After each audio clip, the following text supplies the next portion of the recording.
Olá, sou Ana Maria e sejam todos bem-vindos ao nosso segundo encontro de Frente com Ipsos, um espaço onde falamos de carreiras, aprendizados e trajetórias. Hoje está conosco uma mulher batalhadora e super inspiradora, que também tem sua segunda passagem pela Ipsos. Atualmente, Cláudia Fernandes é diretora em operações, recentemente graduada em administração. Parabéns, Cláudia.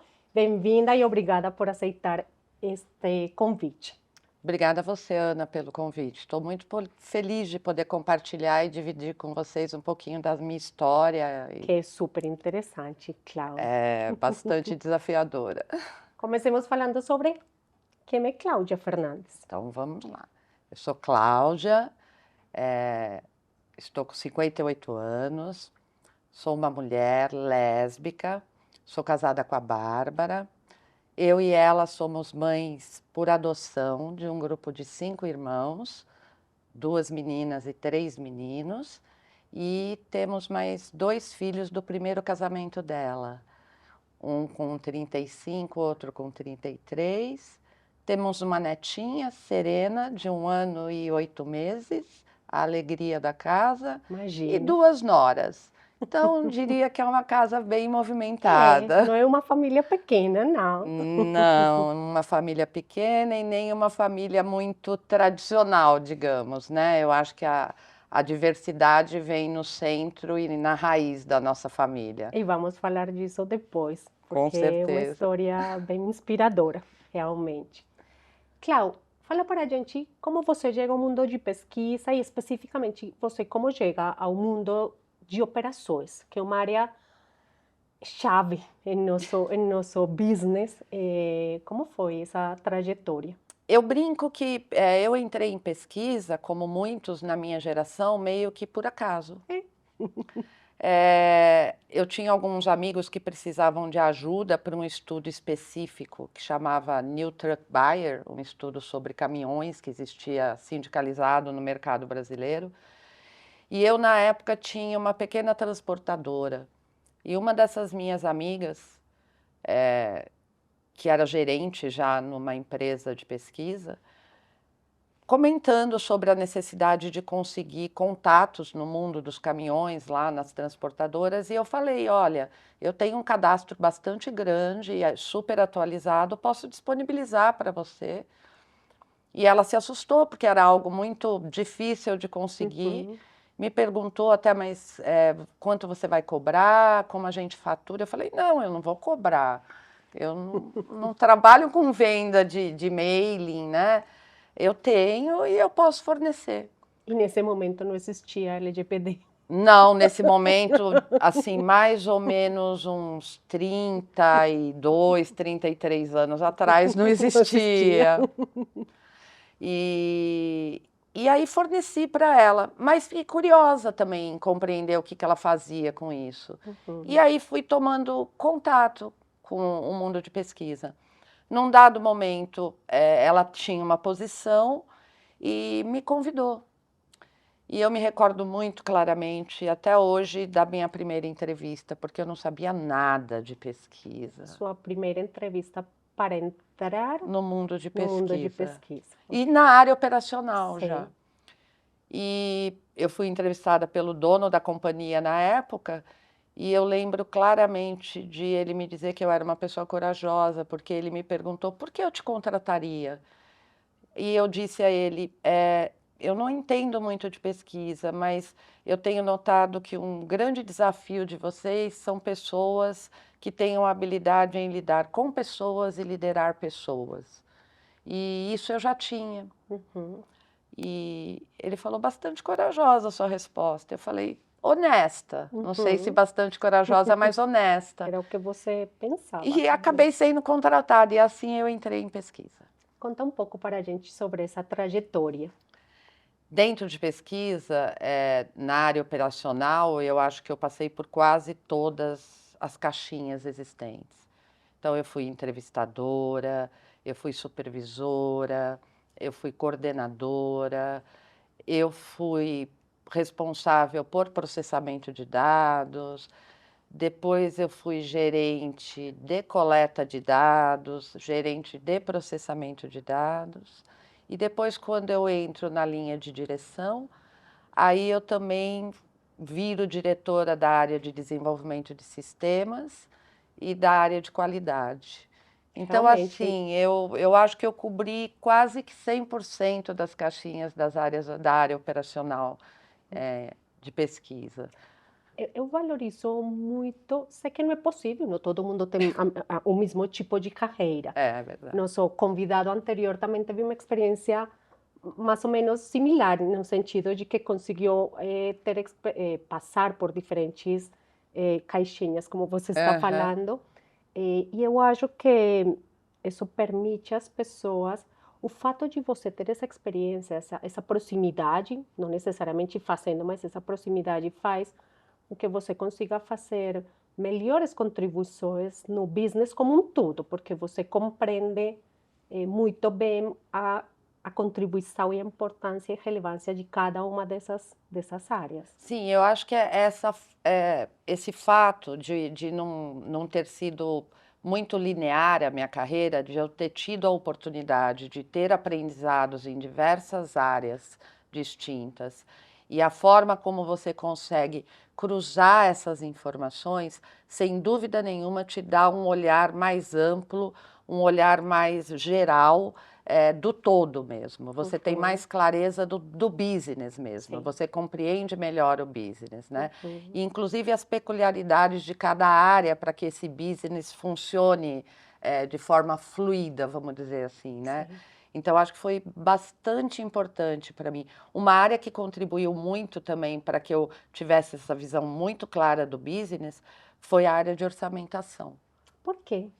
Porque a Conta hora que para a você gente. faz orçamento, você precisa compreender a necessidade de cada área até para conseguir precificar isso. Sim. Se você não tem clareza de qual é a necessidade, a precificação fica comprometida, né? E essa interlocução com todas as áreas para criar esse expertise, eu acho que te dá uma clareza sobre o business E imensa. claro, até uma compreensão da, da capacidade do cliente também, Sim, não é só do business sim, nosso, é sim, ok, quanto o cliente consegue sim. investir, né, num estudo. Eu acho que sim, você fica com bastante clareza, inclusive, da régua do cliente, da capacidade comercial ali do cliente. E muitas vezes, se a empresa der liberdade, a área de orçamentação, ela consegue voltar com as áreas de atendimento e fazer um cross aí. Olha, eu fiz um orçamento para essa área que tinha uma necessidade que me parece que encaixa aqui e que Uhum. pode agregar alguma coisa. Então, se você tem liberdade, inclusive, você muitas vezes acaba sendo um sujeito até de junção, Sim, que ajuda na interlocução das áreas. sim. Clau, vamos falar desses filhos, dessa família que é linda, mãe de 7 filhos. Mãe de 7 Vou filhos. tentar falar bem. Bem, isto. Avó de Avó. uma menina. eh, hum, bom, a gente sabe, então vou aqui a falar uma coisa para introduzir o tema. Neste mês, o dia 21 de setembro, é o Dia Nacional da Luta de Pessoas com Deficiência. E por que estou trazendo este assunto? Eh, Você pode contar para a gente um pouco sobre essa família, Posso, e esses desafios que vocês têm como mães? posso e gosto bastante Eu de sei. dividir. Quando nós entramos no processo de adoção, nós tínhamos muito claro que nós queríamos crianças que precisassem de nós. E nós não fizemos nenhum tipo de filtro ou de exigência, porque no processo de adoção isso é permitido, que você fale que Uhum. você não deseja acolher uma criança com alguma deficiência ou com Ou alguma idade. peculiaridade Uhum. ou com uma idade maior que. E nós não nos opusemos a nada, nós recebemos. As nossas crianças chegaram no dia 8 de março de 2020 e depois de 10 dias o lockdown chegou junto. Sim. E aí foi o maior desafio, né? 5 estranhos com 2 estranhas. Sim. E ali nós, sem nenhum suporte da justiça na época, porque o nosso processo correria por carta precatória em São Paulo e tudo se fechou. Então nós não tivemos suporte de ninguém, nós tivemos que descobrir os desafios que nós tínhamos ali. E nós fomos descobrindo e fomos nos fortalecendo, porque nós temos 5 crianças, mas temos 3 crianças neurodivergentes. Então nós temos 2 meninos que têm deficiência intelectual. Um deles, além da deficiência intelectual, tem um transtorno que chama-se transtorno opositor desafiador. E o outro menino tem um transtorno que se chama transtorno afetivo reativo, além de uma dislexia específica. Ele tem problemas com letras, então ele não consegue nem ler nem escrever. E a nossa menina menorzinha, ela ainda tem 11 anos agora, então ela está num processo de fechamento de laudo, é um laudo bem delicado, mas ela tem um TDAH bem acentuado, e a gente tem aí uma investigação de comportamento, talvez um transtorno bipolar. Isso para a gente foi transformador, assim, nos transformou como mulheres, como mães, como seres humanos.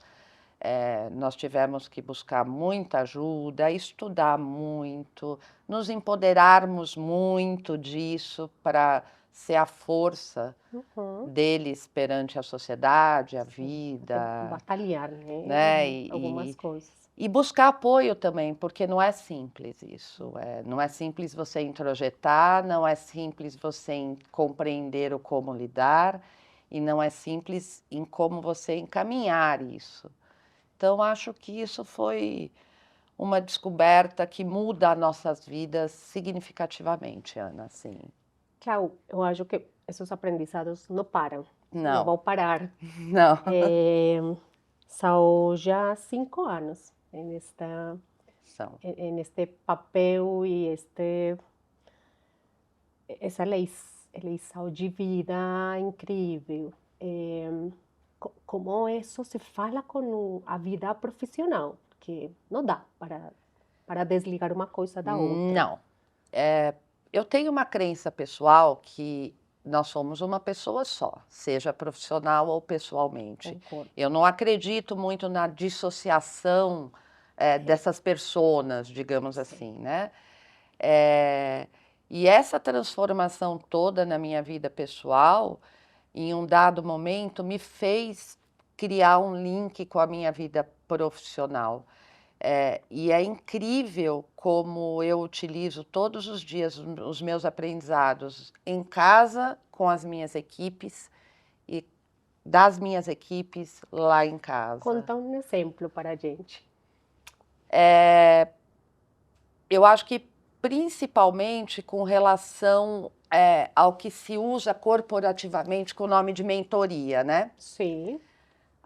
Eu acho que a lição mais potente que a gente trouxe ali desse aprendizado com as crianças é que nós nos tornamos mentoras, né? Então eu comecei a perceber como eu exercitava a mentoria em comportamentos muito infantis em casa e que eu multiplicava isso na empresa, né? Eu sempre brinco que numa entrevista de emprego me interessa muito mais que a pessoa me diga como é a vida dela do que os conhecimentos técnicos dela. A mudança de comportamento é algo muito mais complicado do que uma mudança de técnica, digamos, né? E o técnico é mais fácil de aprender às vezes. E eu comecei a aplicar várias técnicas que os terapeutas iam nos ensinando com as nossas crianças nas minhas equipes, por exemplo, para gerir conflitos, para fazer a pessoa redimensionar a importância, para ajudar as pessoas em transição de carreira na área. E eu vi vários casos acontecendo. Mas eu acho que o maior caso de acolhimento que eu usei da vida pessoal para a vida profissional foi o acolhimento da minha equipe no momento da pandemia. Como foi? Na época eu trabalhava no Ibope, eu já era Sim. diretora de operações no Ibope, e o Ibope foi uma empresa contratada para levantar o índice de soroprevalência no Brasil. Não existia um índice oficial. E no movimento contrário ao de todo mundo, enquanto todos estavam recolhidos, Vocês a estavam minha na equipe rua. estava na rua e treinando equipes para ir à rua. E acalmando. Isso. Né? Aí foi. Todo o aprendizado que eu estava tendo do meu lado pessoal em acalmar as crianças, em gerir o conflito com as crianças. Várias vezes eu me via aplicando com a minha equipe, quando eles chegavam e olhavam com aqueles olhos assustados, Com tipo... medo. E a gente com andar com 70 pessoas e todo mundo falando de isolamento, Sim. e a gente com máscara, álcool gel, tudo que era Sem necessário. saber muito o que fazer. E fazendo uma missão para o Brasil, para a população brasileira, sendo importante naquele momento com a nossa atitude profissional, né? Então, eu acho que esse foi o grande aprendizado, o maior desafio ali no momento da pandemia. Clau, falando de mentores, você falou desse papel seu com seu time, mas com seus filhos também. Quem tem sido um mentor importante para você na sua vida? Imagino que tem vários, mas essas pessoas que você pensa neles e consegue identificar uma coisa específica que eles conseguiram mudar ou te ajudar em algum momento específico para crescer, para fazer Eu outras me coisas. sinto muito privilegiada profissionalmente. Eu acho que o universo foi muito bondoso comigo quando foi colocando alguns profissionais na minha vida. Mas eu acho que tem alguns que eu citaria que foram muito relevantes para a minha mudança de atitude como gestora e muitas vezes até para o meu real posicionamento. Acho que a primeira grande mentora que eu tenho lá atrás na Research International se chama Sônia Bueno. É uma mulher muito forte e que me ensinou muito. Acho que foi a primeira mulher que me disse que se eu não defendesse todos os meus pontos de vista com coragem e postura, ninguém poderia fazer isso por mim. E eu tive muitas mulheres, por incrível que pareça, menos homens e mais mulheres mentoras. Depois eu passei também por uma empresa em que eu tive uma mentora muito importante, que foi a Valquíria Garré, que na verdade me dá a oportunidade de abraçar mais áreas que não só operações. Quando eu viro também diretora de desenvolvimento de sistemas, de qualidade, e aí me dá uma oportunidade de amadurecimento e de pertencer a um grupo na empresa muito estratégico e isso me fez crescer também. Acho que depois da Valquíria, aí as duas pessoas que me acompanham até hoje, né, a Márcia Cavallari e o Cristiano Varjão. Que temos o privilégio de ter conosco. A Márcia certamente é a mentora e a minha gestora mais acolhedora. Ela é um dos seres humanos mais incríveis que eu já conheci no dia a dia para trabalhar. Muito firme, muito assertiva, mas muito acolhedora. Sim.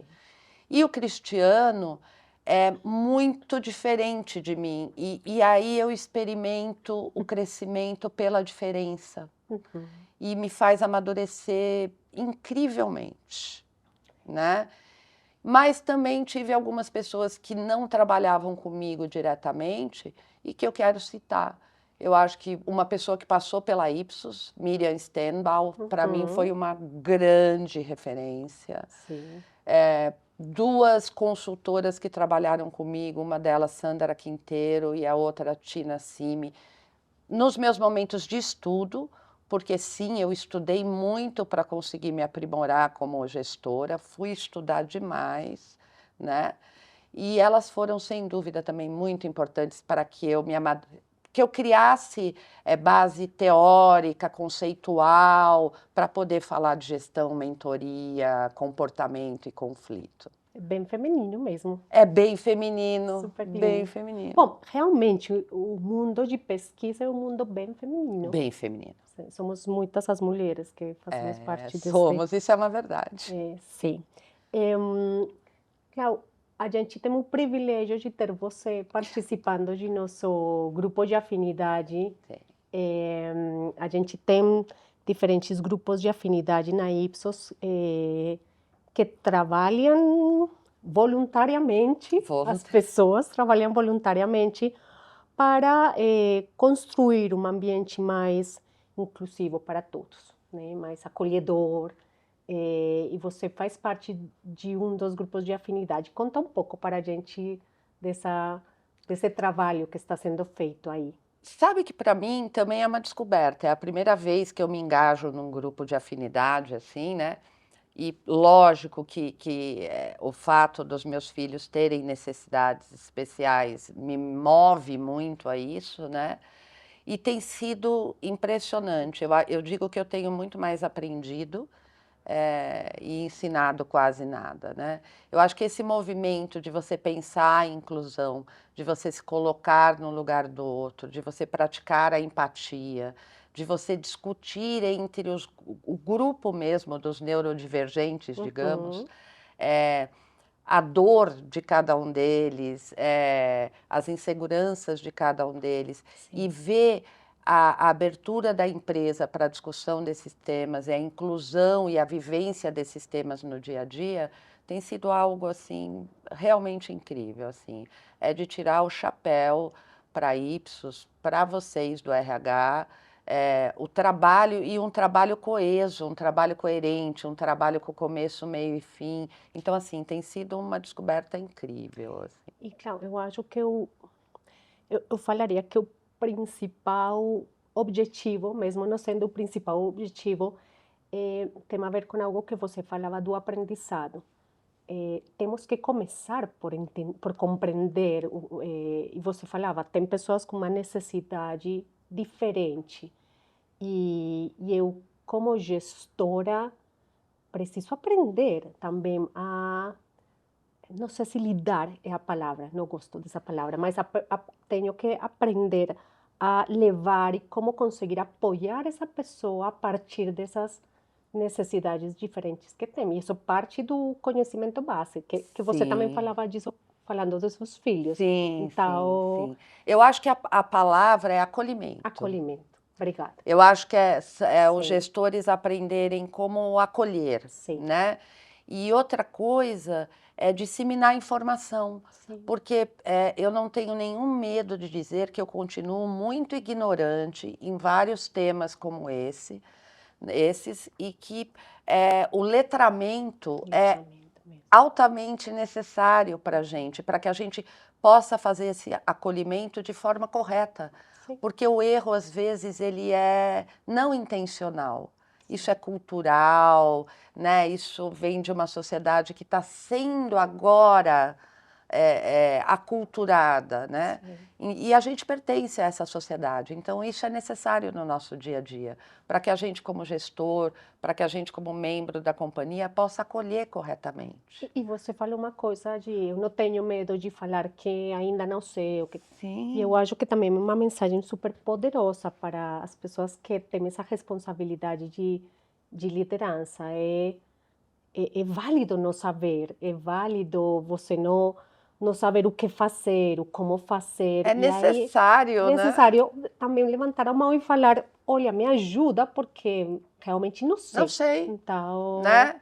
E aí os grupos de afinidade, eu acho que estão tendo um papel fundamental para a gente. Certamente. De trazer esses aprendizados, esse letramento. Certamente, Ana. Certamente. Obrigada Imagina que é isso. pelo trabalho que vocês estão fazendo nesse quesito. Clau, eu vou fechar com duas coisas. Qual é, até agora, sua maior conquista? Qual acha você? pode ser a sua maior conquista? Eu acho que a minha maior conquista, Ana, é ter tomado consciência que o meu propósito de vida e a minha missão é encaminhar, apoiar e direcionar pessoas e profissionais pelos seus melhores caminhos, para que eles consigam exercitar as suas maiores potencialidades e que eles consigam olhar para as suas fraquezas e dores também. E eu conquistei isso. Hoje, quando eu olho para a minha vida, eu tenho dezenas de profissionais encaminhados por mim em posições de destaque que até hoje me procuram. Isso para mim é muito gratificante. Essa foi a melhor coisa que eu pude fazer na minha vida. Eu posso somar uma outra coisa nessa conquista? Eu acho que, além de esse apoio para o desenvolvimento de outras pessoas, também às vezes não é fácil conseguir encaixar essa paixão e esse propósito pessoal com o que você faz no dia a dia. Não, não. O fato de você conseguir fazer isso é super importante também. É porque você tem que exercitar várias outras coisas, porque, por exemplo, às vezes o caminho profissional daquela pessoa não está do teu lado. E também você tem que exercitar o desapego e permitir que elas voem. Então... E como gestores, às vezes, isso não é tão fácil. Não. Então, esse propósito e missão me traz um aprendizado diariamente também. Sim. Tem uma pergunta que está super na moda e vamos fechar com ele. Se você fosse aconselhar o seu eu do passado, o que você falaria para essa Cláudia menina? Não exercite tanto o julgamento. Não julgue. Acolha, escute, estude, conheça, seja curioso. Eu acho que esse é o maior aprendizado. Não julgue. Sim. Busque os seus objetivos sem julgar o outro. Busque as suas conquistas sem julgar. Cada um tem o seu tempo, cada um tem sua história. E se permita mudar de ideia. Se permita ser melhor cada dia. Mudar de ideia é essencial na vida. Sim. Acho que é isso que eu falaria para o meu eu lá do passado, para a minha menina interior. Para a sua menina interior. Clau, muito obrigada de novo por aceitar estar aqui conosco, por compartilhar com a gente essa história, de novo, corajosa. E somos super afortunados de ter você conosco. Obrigada a vocês, que eu possa ter ajudado. É isso que vale a pena na vida. Obrigada, Ana. Obrigada.